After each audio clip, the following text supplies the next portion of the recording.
Hello guys, this is Dariusz, and today again it's in the endgame. Today's topic is just like last time, complex endgames with many pieces, not like very simple ones like rook endgames. There could be also rook endgames, but you know, with different pawn structures, which makes them pretty complex. So this is primarily topic for today as well. So let's just not waste any time and get started. So the first position I want to bring today is the game from the game we discussed last time, Nepomniachtchi Vachier-Lagrave. And in this position, I remember I said that I wasn't sure what happens after knight f4 in this position because I didn't kind of like it was a hole in my analysis. And it's a very good question what happens because black's pawn on h5 is basically falling, on f7 is also hanging.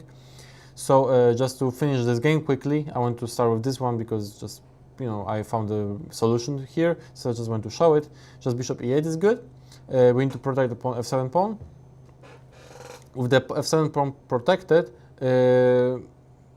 after knight h5, we can play move bishop c1, and suddenly this knight on h5 is not going anywhere. It's some sort of trapped. Okay, of course knight f4 can come back, but then bishop takes f4, king takes f4 will very likely end in a draw.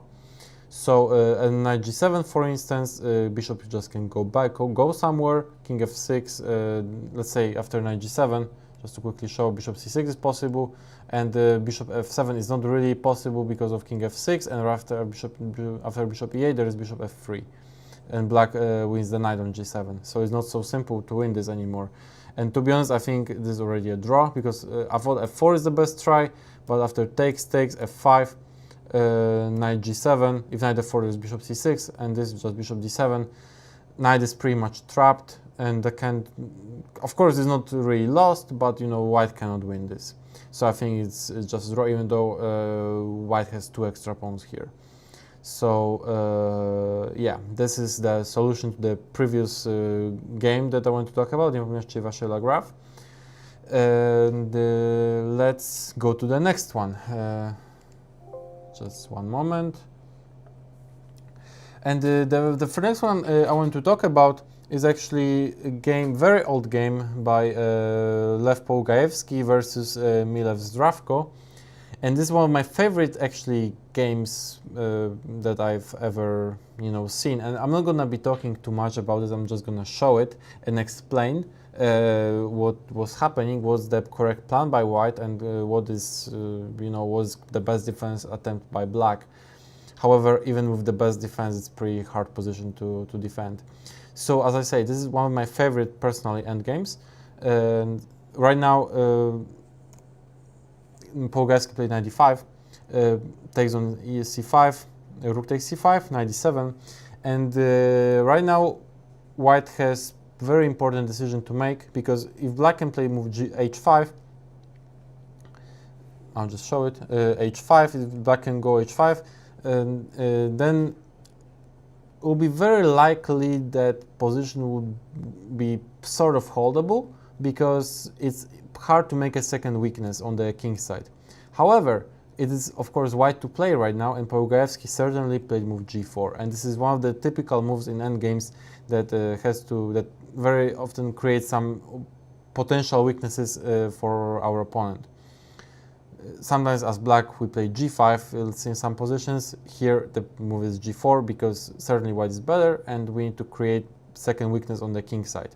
So this is a very nice way of beginning to convert the advantage into a full point. So in the game happened f6, knight d3, g5, rook a5, king f7, f3. Personally, I'm not sure whether f3 is correct move, and because I would probably just play king g2 first, maybe h4 at some point. But f3, I'm not sure whether it's correct in this moment, because in general, black should try here in this position to play through h5, and after f3, I think that h5 was by far the best defense in order to simplify the position a little bit. And same thing applies after king g2, but you know, this is in general the best defense, at least to try to simplify the position at least slightly. You know, like if g takes h5, rook h8 suddenly becomes not so clear because pawn h5 falls. If h3 or maybe king, yeah, h3, let's say h takes g4, h takes g4, it's already one pawn exchanged, and it's black has some better chances to survive this, because with less material on the board, the likelihood of making a draw and surviving the game is much higher than it is with more pawns on the board. So this was the best defense here. And instead, Milev played rook e8. After king f2, knight c8, he decided on passive defense. And passive defense, it is sometimes works, but unfortunately, it also very often fails. That's why I personally, whenever I can, I advocate for active defense, because they say, there's a saying, the best defense is to attack. So h5 here in this position, basically creating counter chances. It's counter-attacking, sort of trying to, you know, get rid of some weaknesses, you know, trying to play actively. However, now rook e8 and so on, what's happening in the game was passive defense, and this specific, let's say, endgame, it simply fails. So of course there's fortresses, of course, when passive defense works, and I'm not saying that those endgames are not that you have to basically go for a win or like to look for active counter chances in when you have to look for fortress, but in this position there is simply not it's simply not the fortress, and it just is a passive defense which doesn't work. So after rook b8, knight e7 come back, rook b6, they repeat it. Finally, Polugaevsky decided to take this rook. King takes e8, knight c5, rook c8, rook a7. The best way to win this is by maximally activate pieces, knight and rook, and the king. And second thing, of course, create a second weakness. So far, there is one weakness, pawn on c6, and in general, problems on the queen side, because it also can be considered as a weakness. Problems on the queen side. However, second weakness, if this was the only weakness, it would be black would be able to live with it. However, if we create second weakness, it is impossible for black to defend it. So rook b8, king g3, king f7, still passive defense, and finally Polugaevsky found a path to create second weakness, and is basically move h4. And h4 already, if h takes g5, f takes g5, we have e5 square. So Milev played h6 in order to play h takes g5, h takes g5, which would be definitely in white's favor. However, we right now with move h5, we fixed second weakness, and this weakness is pawn on h6. We created second weakness with the pawn on h6, and there could be ideas in, of course, long perspective, that our rook can sometimes attack pawn on h6, or maybe maybe we can bring our knight to f5 if black does something weird. There could be some ideas here for white to make a good use of this pawn on h6. That could be just potentially a weakness. So Milev decided to play rook b2. It seems like it's an active move, but in reality it just stops the king f2 maneuver and bringing the king to the queen side. However, right now, again, Polugaevsky played f4, and the idea of f4 is to play move f5. After rook b8, f5. The idea of this is again to fix another weakness, pawn f6. And most importantly, gain space. Gain essential space, because in this endgame with so much space, white has clearly good winning chances. Pawns on c6, f6, h6 are all weaknesses. Our pieces are, let's say, rook and knight are the best possible squares they can be right now. The only piece that needs to be improved right now is the king. So with the fixing of the pawn structure, it's not like it's like all blocked and the position is blocked, because queen side is opened, but pawns on h5 and f5 simply create potential weaknesses, and actually they're not even potential, they are weaknesses on f6 and h6, which could be just exploited in the very near future. So let's see how he managed to convert his advantage. Rook d8. And right now king f3 is the beginning of the long plan of bringing the king to the king side. And if the king finally comes to the king's queen side, I didn't say king side, I meant king queen side. If the king comes to the queen side, it's another piece coming in and just supports the attack. There will be possible some tactical ideas, as we will see in the game. White is simply dominating here. Rook c8, let's say rook d7 happened, one of the good moves. Rook comes to d6, knight d7 could be a threat, threatening just win this f6 pawn somehow. Or c6, if let's say knight d7, knight g8, rook c6 will win the pawn. So Milev played rook c8 in order to counter knight d7 with knight g8 and pawn 6 is protected, but right now king comes to e2. And king goes forward, king goes on, king c3. And king comes to before a5, b6, and this is pretty much game over. White rook and knight are very powerful. Black is completely stuck. Black cannot do anything. Personally, it's just one of my favorite endgames. Just shows all kind of aspects of perfect endgame play, which is following the rules. Do not hurry, creating second weakness, fully activating the pieces, including the king. So all those rules are fully satisfied, and white is simply winning here. So rook c8, rook d6 again, king goes, again rook d7, rook b8, right now nice move knight b7, king comes right now to the black's camp for c5 to d6, and there is nothing black can do. Rook c7, rook a8, king c5, king comes to d6, game over. And as we see, the material balance is still equal, however positionally white is just crushing. Just completely winning. King comes to d6, e6. Pawn, the structure on king side is fixed. Pawn on f6 is a weakness, big weakness. Pawn 6 is also a big weakness. Pawn h6 also will potentially fall. There is no way white black can survive this. This is just over. So personally, as I say, it's one of my favorite end games that I've ever seen.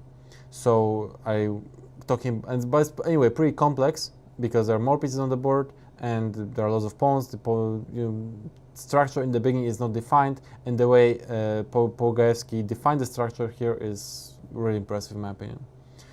So this is the second game I want to talk about. Actually, the first one apart from MVL, Nepomniachtchi MVL.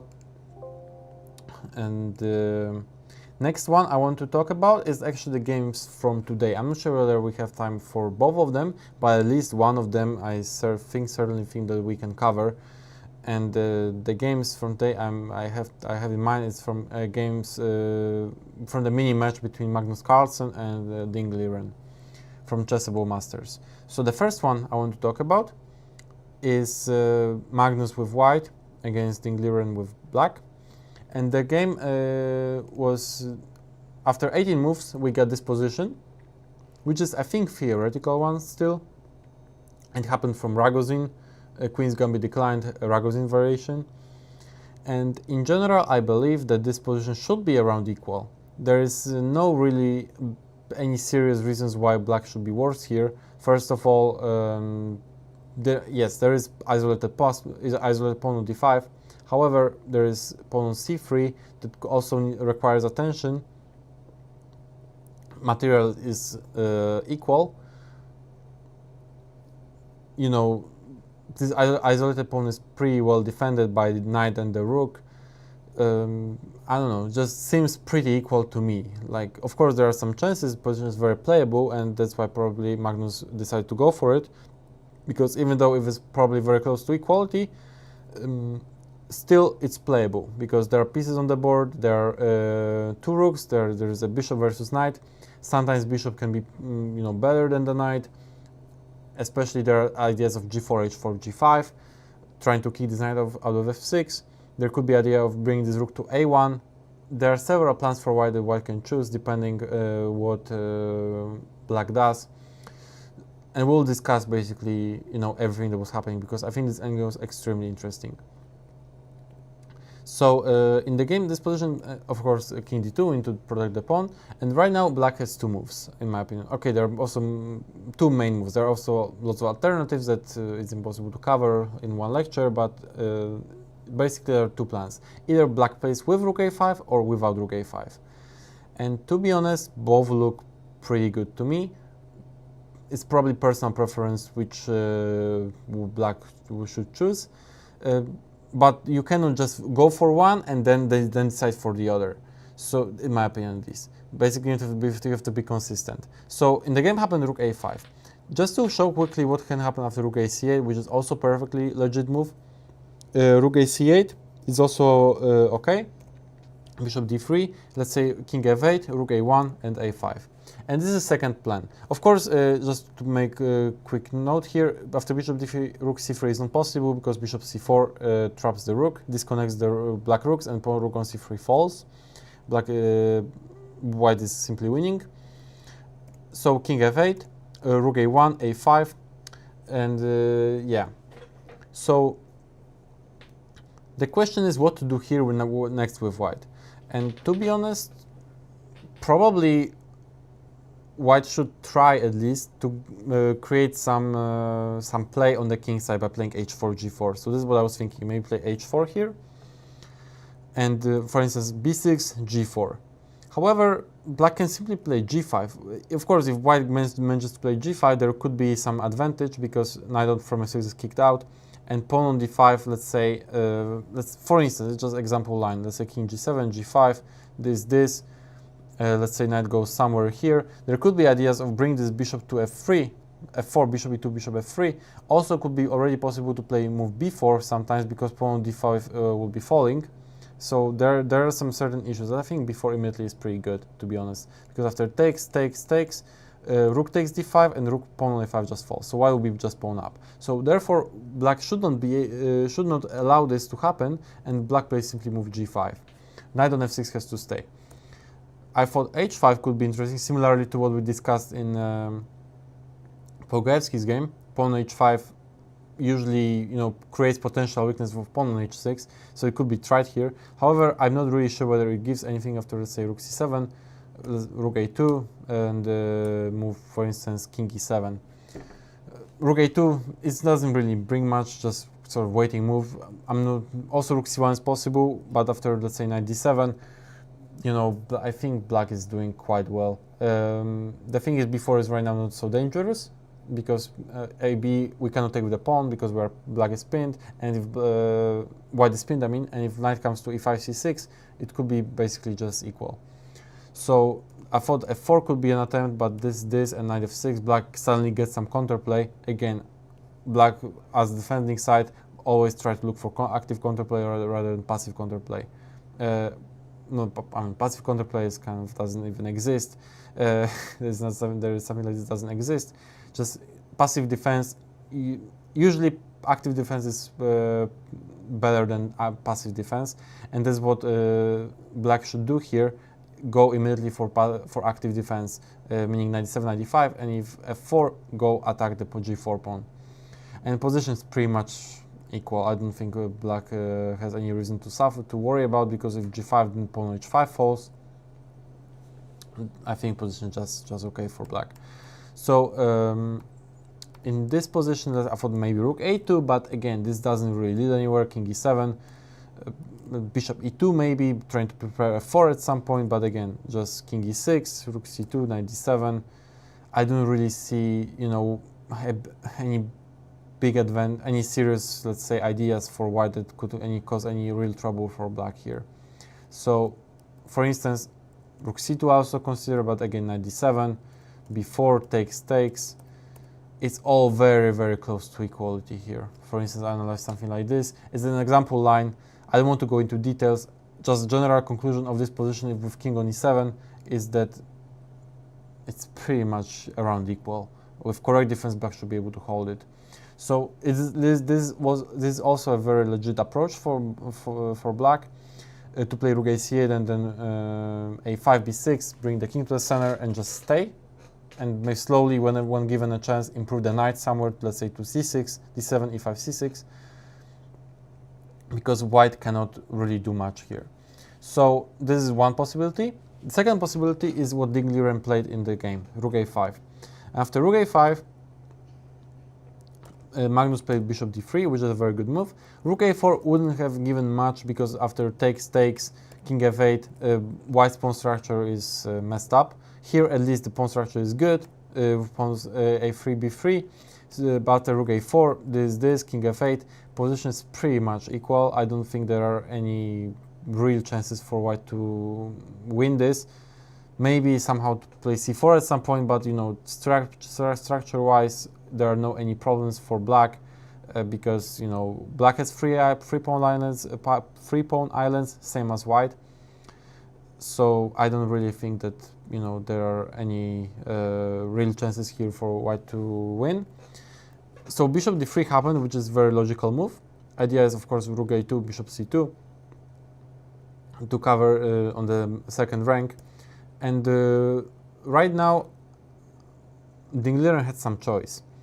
And he chose wrong in my opinion, because he played move knight d7. He tries to improve the knight, but the thing is, he mixes up plans. Like, if you want to go knight d7, why do you need rook a5 to do it? Instead of just play rook a c8, maybe then try to play knight d7 when given a chance. This is what we discussed right now after rook a c8. Instead, if you go rook a5, just go for rook a2, like be consistent. This is why knight d7 is inconsistent and gives white some chances to get some advantage. That's why I would suggest playing here rook a2. And after bishop c2, for instance, move like b5. Also rook c8 is possible, also is pretty good, but you know, b5 is also interesting. To be honest, both moves look pretty good to me. If rook c8, let's say, I don't know, I was thinking maybe rook a4 anyway, but again, this is a similar position to the one we just discussed. After rook c5, let's say b6, I don't think that there are any problems here for black. So, of course, there could be some issues, small issues, let's say we connected with some rook b5, however, black should be able to defend it. b5 is alternative, which is very concrete alternative. Let's say if g4, right now rook c8, h4, typical plan, of course, to play g5, but again, we just go g5, and I don't think that there are any real problems here for black. Again, rook on a2 is a very active piece, pins on the second rank. Rook on c8 also puts some pressure on c3 pawn. I don't think that there could be any real ideas here for white to win this. Of course, and additional ideas for black is of course to play maybe at some point a5, or maybe even if not a5 b4 or a5 a4, it's possible just to stay in place with king g7 and maybe rook c7 and just make some few moves like that. Maybe even come back rook a6, rook a6. Nothing wrong with that either. I just don't think white has here any special advantage, anything special here. So this was the right approach, basically. If you go rook a5, just go rook a2, activate your rook to the full potential, rather than just play rook a5 and then after that knight d7, which is pretty much inconsistent, at least. So after king c1, pretty good move. Rook a1, of course, bishop b1 white is okay. So right now, Liren decided to come back with rook c5. So my question is, why to play rook a5, rook c5 when you know, why to waste tempi like that? Instead, just play rook a8 immediately here, and you have everything what you could have in the game, but you know, just much better version and without wasting tempi for rook c5, rook a5, rook c5. So yeah, knight d7, king c1, and rook c5. King b2, rook happened, rook e8, all logical moves so far, rook e1. And right now it was again critical position because it was again good moment for black to realize that knight belongs on f6 pretty much. The knight has to defend this d5 pawn, and it was time to, you know, stabilize the position a little bit, because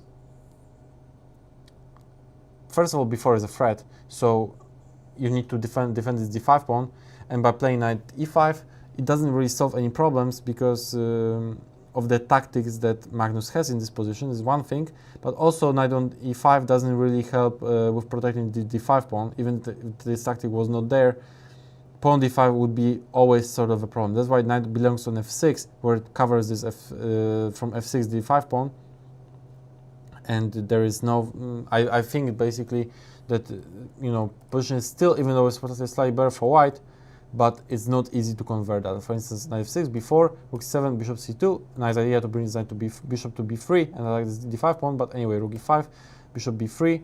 Let's say rook c7, rook d3 protecting the pawn, and g5. And to be honest, of course, white is better right now because it's of clear progress to what we discussed, let's say, a few moves earlier. White managed to play b4, bring this bishop to b3, protect fully on e3. Right now, I know after h3, let's say king comes to d2, pawn e3 is also protected. However, black's pieces are much worse than earlier in case of this rook a c8 immediately. And there are certain ideas for white to slowly improve the position and maybe somehow double on the d file, bring the king to f2, maybe play rook d1, play attack on d5, maybe rook a1, rook a6 at some point, double on a file. Of course, it depends on what black is doing. Sometimes it could be not possible. But also it could be possible to play, let's say, on the king side something connected with maybe h4 at some point, or maybe g4. There are lots of plans for white that white can follow, and black has to pretty much defend. However, it was the best what black could do. Basically, sit tight there with knight on f6 and don't do anything kind of like extravagant with like knight d5, for instance. So coming back to this position, after rook e1, Liren played knight d5, and after b4, which is a very strong move, takes, rook b5 has to go. Rook right now is very passive on b5, because otherwise pawn d5 is lost. And right now, king b3, white is just much better. King, if we look at this position from if we just don't calculate anything, but just evaluate, and, you know, understand what's going on, where the action goes on this position, where what white wants, what could be, how the pieces are placed, and so on. First of all, black has worse pawn structure. Pawn on d5 is a weakness, and black has 3 pawn islands. White pieces, for instance, rooks, are more active than black rooks. Relative strength of pieces is definitely in white's favor, because rook on b5 is a very passive piece. It just defends pawn on b5, d5, but it doesn't do anything about apart from that. And also could be an object of the attack. And rook, basically black rooks are forced to defense, while white rooks are attacking. Finally, king's position. White king is where the action is actually going on, the queen side / center. On b3, it just does a very good job. And position would be probably around equal if black king would be here, basically covering the queen side. However, it's on g8. And, you know, in chess is a very concrete game, it's a very dynamic game. 10 pieces mean a lot. So if black could basically just magically transfer king to 7, position would be pretty much equal. However, with king on g8, it's far from equal, because this king is not there, and white, let's say, queenside pawns, black queenside pawns can be easily attacked by white. So for instance, I mean, the game having king f8, and of course right now rook a1, very strong move by Magnus. The idea is to play after a6, to play rook a5, and the idea is to eliminate this b5 rook, which is, yes, it's badly placed, but that's very important defensive function of defending d5 pawn. If this rook is traded, pawn on d5 will be even weaker than it is, and the other rook will be forced to anyway defend this pawn on d5, and after takes, which is pretty much only move, otherwise you know, it will be very bad pawn structure anyway. So in this position, pawn on d5 is forced to be defended, but also this pawn structure, this pawn structure is definitely in white's favor, because pawn b7 is potential weakness as well. So black has simply 2 weaknesses, pawn b7 and d5. So right now, I consider it 2 moves. White is clearly better. There is no any doubts about that. However, in this position, I think Liren made a big mistake, because he played move rook e5, and this, I think, is a losing mistake. I will not be too hesitant to claim this is a losing mistake, because of the line that I will show in a moment. But you know, it's very instructive and very illustrative anyway. So we'll get there in a moment. And let's think what could be better move. The better, in my opinion, once again, rook e5. What could be wrong with this move?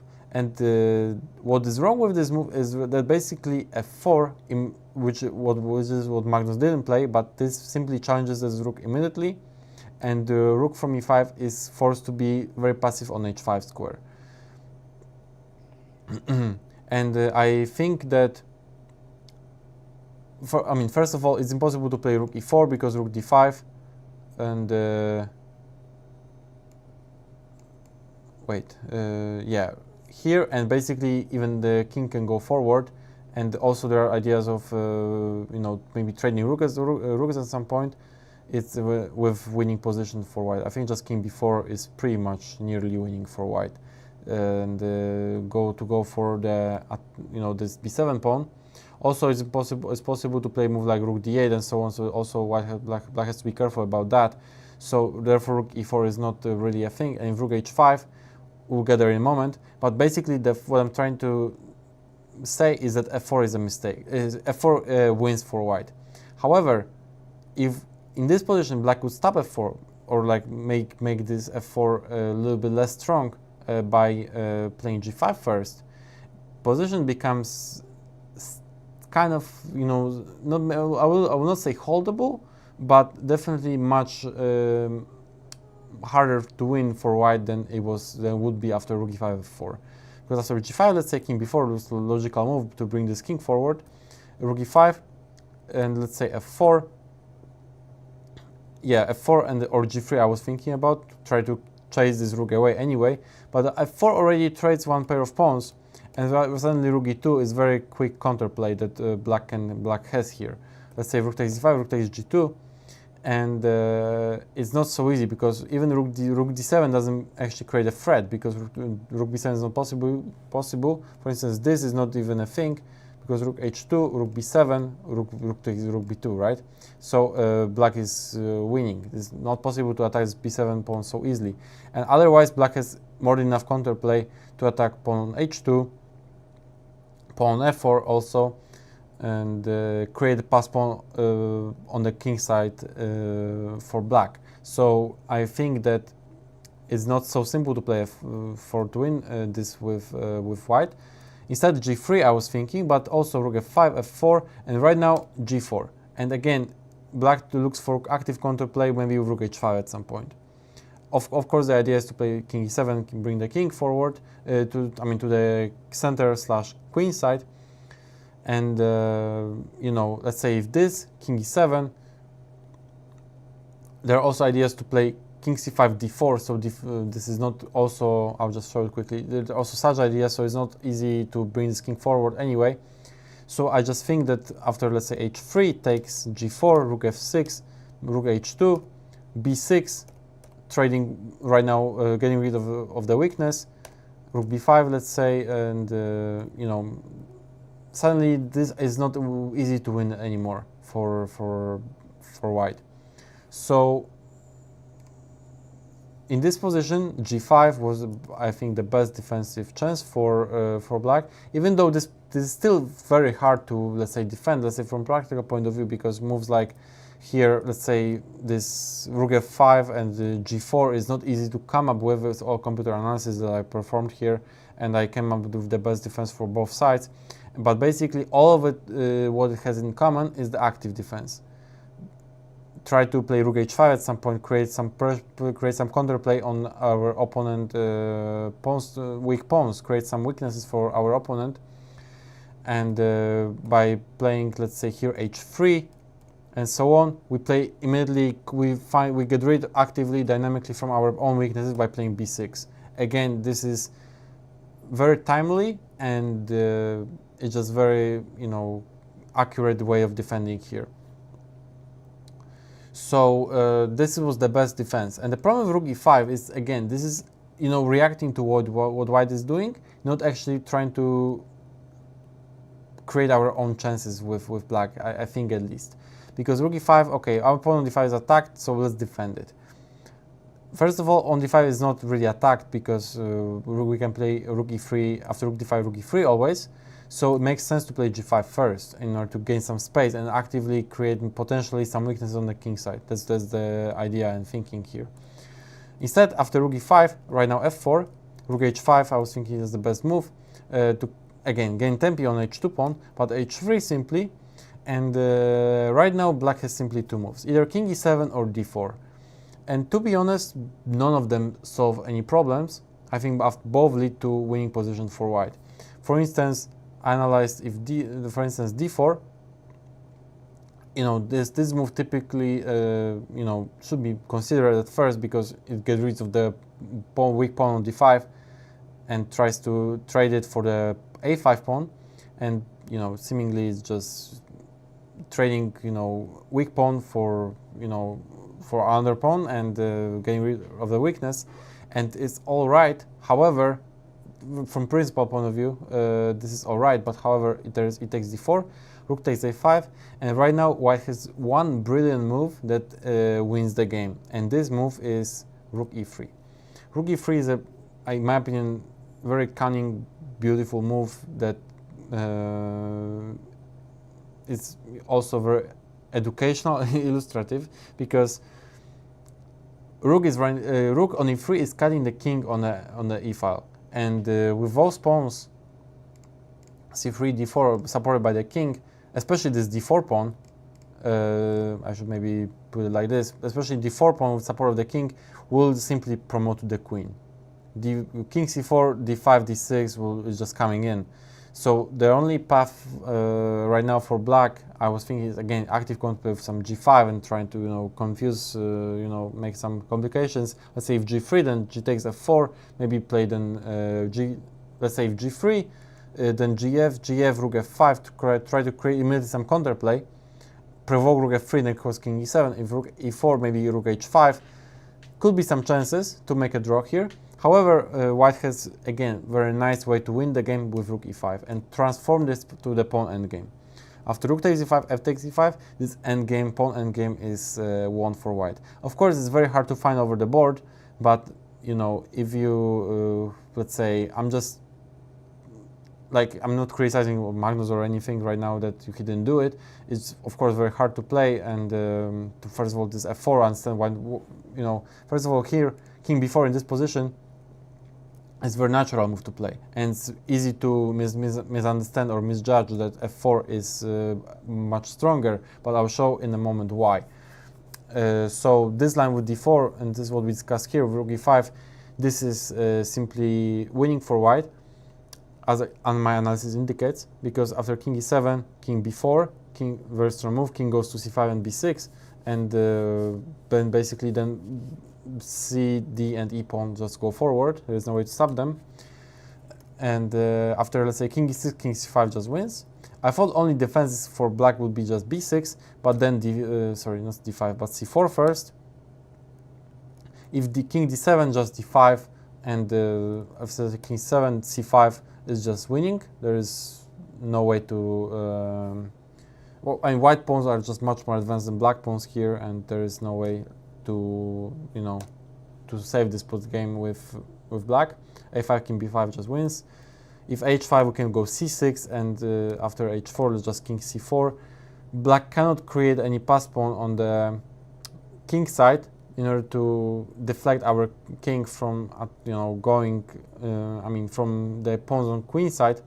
And if, let's say, right now we can go with our king to the king side, and even if black starts pushing those pawns on the queen side, white will be much faster to create a pass pawn on the supported by the king on the king side. So there is no way black can make a draw here. Also, whenever very likely will be at some point some Zugzwang, which causes immediate collapse of the black's position, because right now I think it's already Zugzwang, because if king goes back to c8 or d8, there is d6, and you know, pawns going even further. And if b5 or a5, then king comes to 5th rank with king b5 or king c5, and it's pretty much game over here. White is simply winning.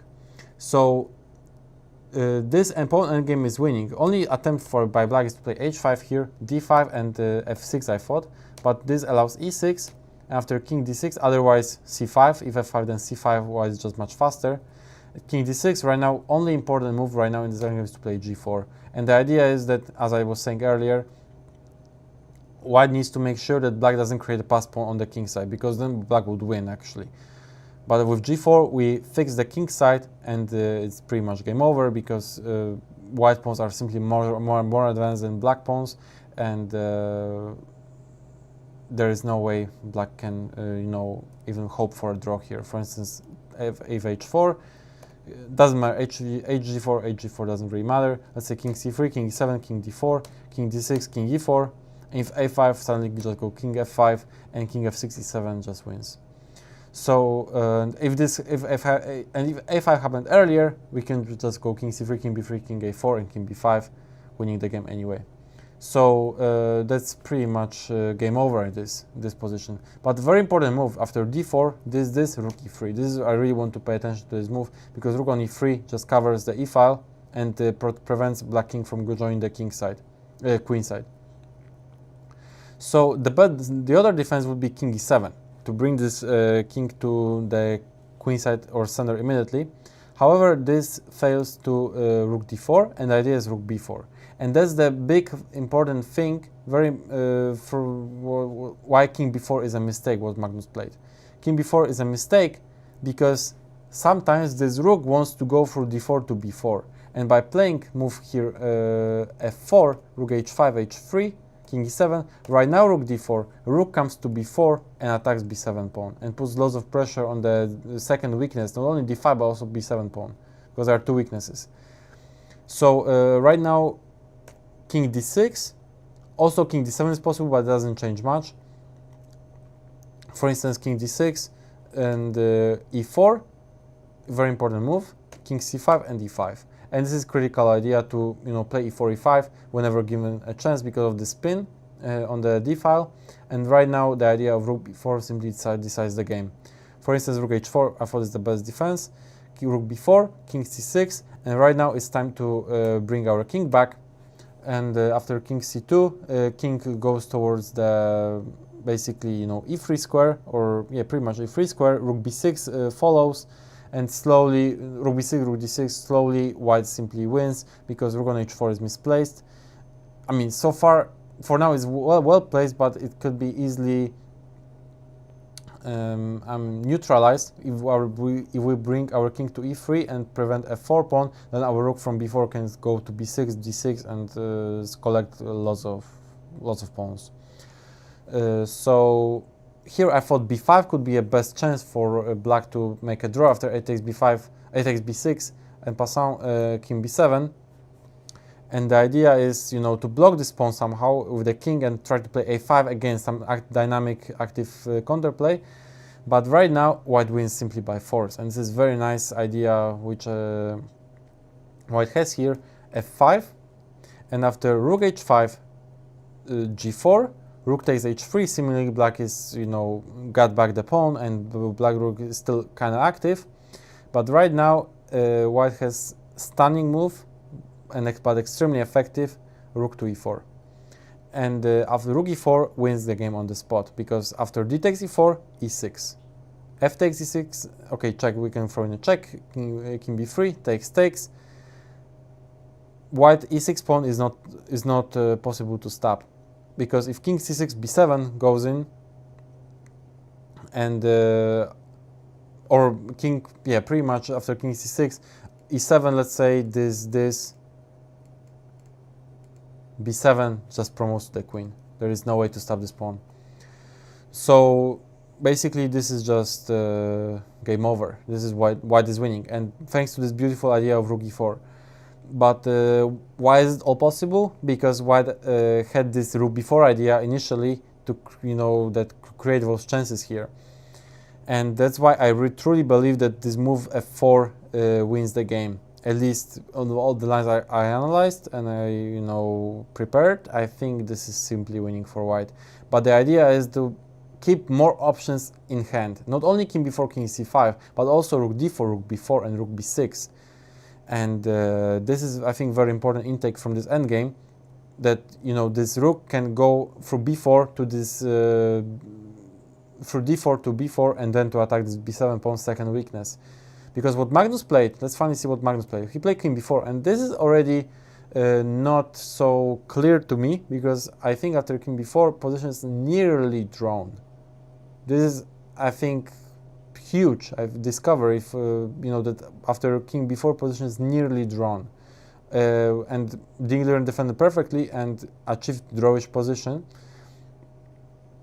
which we'll discuss. Let's discuss quickly what happened.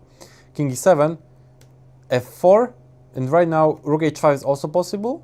For instance, after h3, king d6, e4, same thing, right? e5, rook h4, rook d4, and it's the same position which could have been in the game, but again, I mean the previous line with f4, but the thing is, if king on b4 is not so easy to win it, because normally we would like to have our rook on b4, and our king goes to e3. King on b4 is very misplaced. So it is not so simple to win it with white. However, of course, white is still much better. So it was possible, but still white is better, but it's not so easy.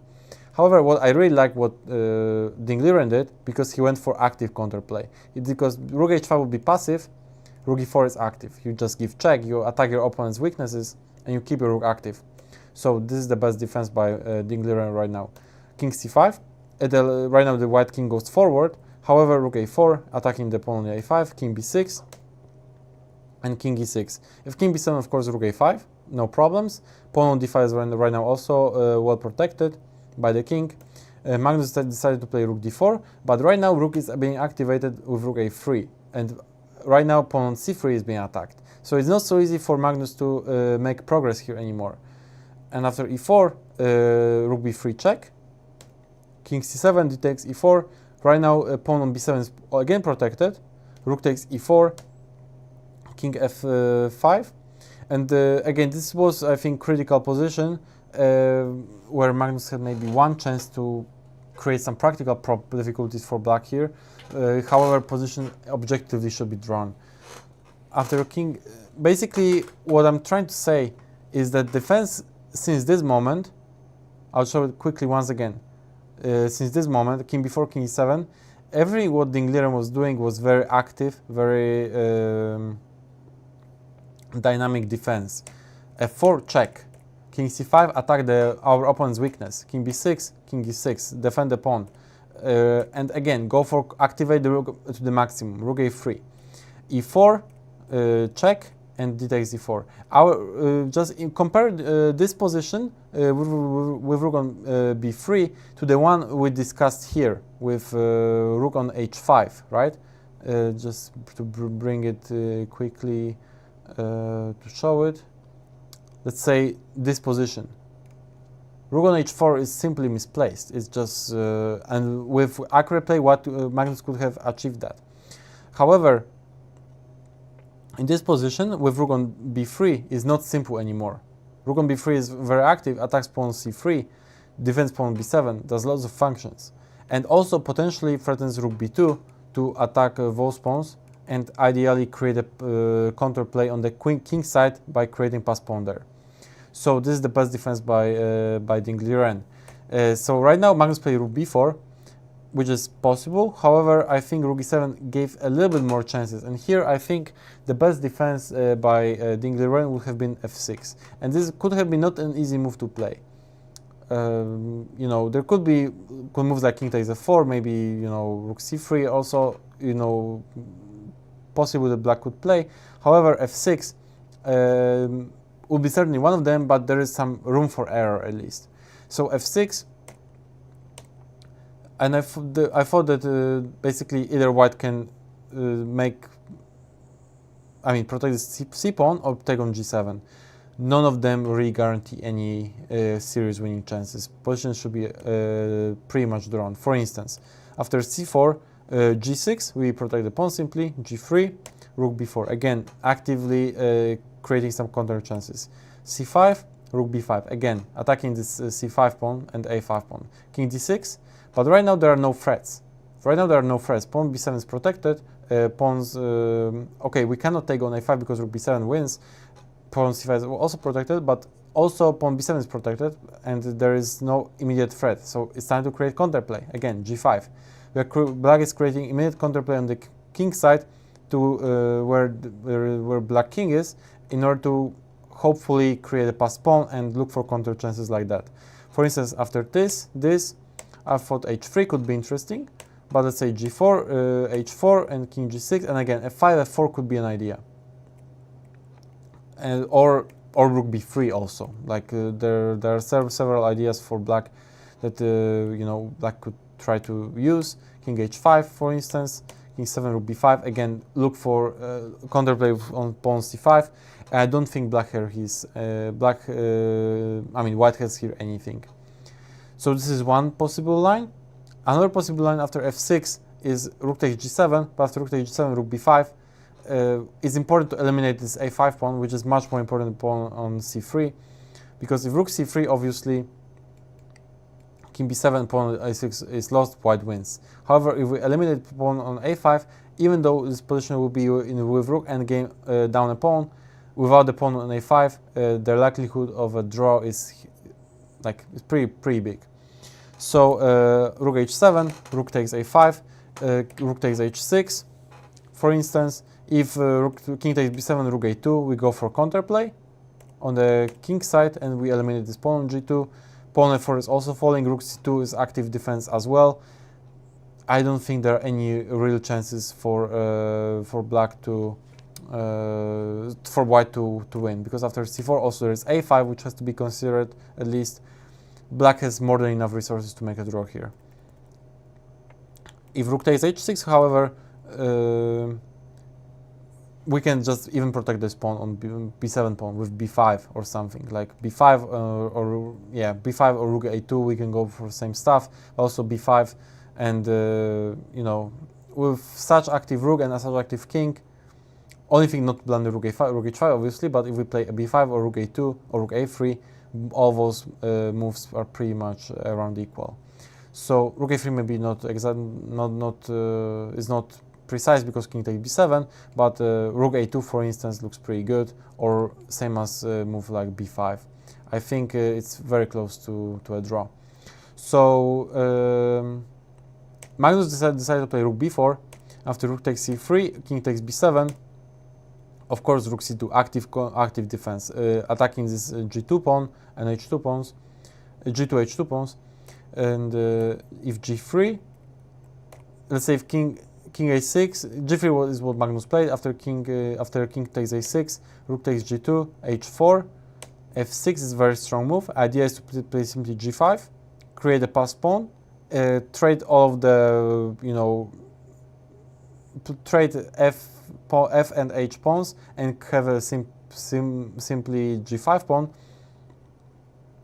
and then give black rook for the a pawn and promote this g pawn to the queen, and white rook will have to be given for this pawn or a queen, and it will be basically king versus king, so it's a draw.